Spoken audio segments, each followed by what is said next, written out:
Hello everyone, मेरो नि सानो मिनी ब्लग आयो। अनि हामी चाहिँ आज घुम्न निस्केको थिएँ। छुट्टी थियो न सबैको, त्यही भएर हामी घुम्न निस्केको।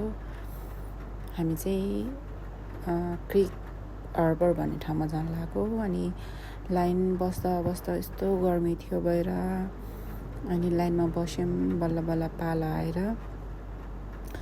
अनि भित्र पस्न पायो। एसीको हावा भए थोरै खानु पायो।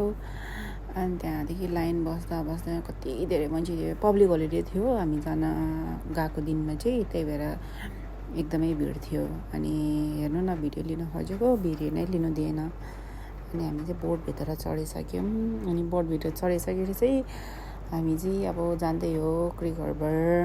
अनि म मोटाइ छु अलिअलि, डाइटिङ गर्नुपर्छ। अनि पुग्यो होइन। अनि म चाहिँ गएको थिइनँ कि, दुबईमा बसेको थिएँ यस्तै 7 वर्ष भइसक्यो। तर अहिलेसम्म चाहिँ कहीँ पनि घुम्नु गएको छैन नि त। प्रायः जस्तो अब ड्युटी रुम मात्रै हुन्छ। त्यही भएर अनि आज चाहिँ पब्लिक होलिडेको हुन कारण सबैको छुट्टी थियो। त्यही भएर हामी घुम्न गएको थियौँ।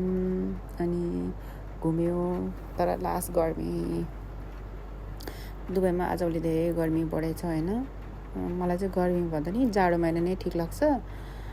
जाडो महिनामा चाहिँ अब बाहिर निस्किन घुम्न नि रमाइलो लाग्छ नि त।